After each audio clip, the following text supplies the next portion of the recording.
really have networked with a lot of people, not just in sports now. So Yeah, I never thought of it from that side of things. yeah, Just outside of sports. That's one thing we like to do here is outside. We high button sports, but it's always nice to have a comedian on. I want to have like a, just someone that's a little bit different.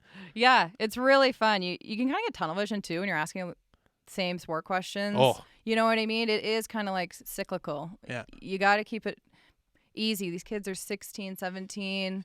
And that's what always like struggled with me the most when I first started was when we are doing a QMJHL game, when we interview a player in intermission, we're going about 2.5 minutes. So that's like 5-6 questions, depending on how much the player's speaking. And these kids are 15 or 16, 17, and they're just coming off a shift where they probably dumped the puck and they had a chance to shoot. And that's what he's hung up on right now. And now he has to talk to me for 2.5 minutes about, whatever we're going to speak about. But that is that's a challenging mindset for these kids to shift into.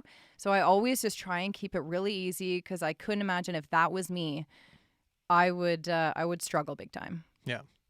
It's one of the more challenging parts of the job. Yeah. Because you want to have a little bit of personality come out of them. Even at the NHL level, it's tough. It's a real thing within hockey when a guy comes off a shift or a period even.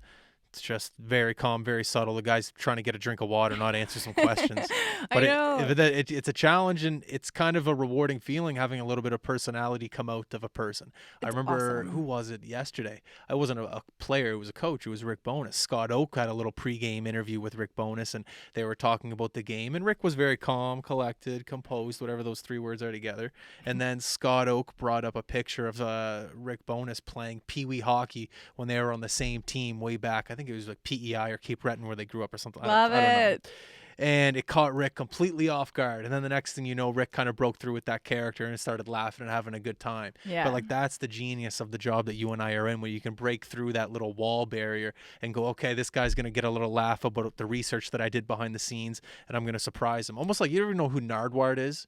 Nardward, he does like music interviews on music. Yeah. Like that guy is the king of breaking through walls. Yes. He just does his research. He figures out little key things that no one would know about. And the whole interview is the guest just going, how do you know that? What? How do you know that? Yeah. It's incredible. Hot Ones? Hello. Here for it. Exactly. That's the best. I spent almost an entire day watching all that. Yeah, exactly. I love it. But that's exactly why sports media and interviewing interested me from the get-go was I loved learning an athlete's personality. Like Cabby Richards, back when he was on the Score, I would be late to practice because I wanted to watch him try and like make Mike Fisher uncomfortable. Like it was Kobe.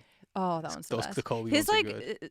Social awareness, his spatial awareness is in itself hilarious. Yeah. I could just watch someone inch away and I'm done. That's good.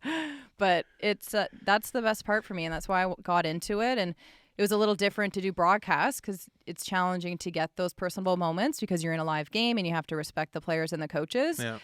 But when you look at it from a broader standpoint, athletes in that notion of their obligation for media post-game is unfathomable. Like, in what other job in life are you obligated to comment on your fuck-ups 10 seconds after it happened? Like, imagine, you know what I mean? If you're a doctor and then 10 seconds after an unfortunate surgery or something, you have to have a crap ton of microphones in your face asking you to comment on it. I never thought of it when like you that. take a step back and you go, oh my God, you know what I mean? And when with us and local sports around here, these kids are younger and they're still having to have these psychological responses immediately after their games.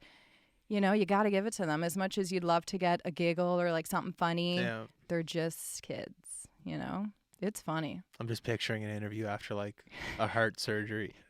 How'd that go, Doc? You messed that one up, didn't you? You ready for the next one? Yeah. What about next week? I know you got the colonoscopy. What happened with this artery? You messed that one up. Exactly. It's true. It's true. But people love it. That's why the business is a successful business in some sense, that people love watching raw emotion on TV. When I first noticed you guys on social media, you mic'd up someone on the ice, like who was in practice. Yeah. I don't remember who it was. This was right when I moved here, I believe. And I was like, oh yeah, this is the stuff I live for. And I Yeah. spent so long watching that video over and over again. So every time you guys do those things, I love it. Yeah. It's the best. Because it breaks through. It's who that person is. Yeah. Because they're with their friends, they're with their teammates. It's the actual raw emotion of who that person is, and that's the juicy stuff. That's the people love to watch. Yeah, you only get so much information on paper, stats, where they come from, but you really don't learn more about them. And that's what's great about your guys' podcast is you get to learn about these kids.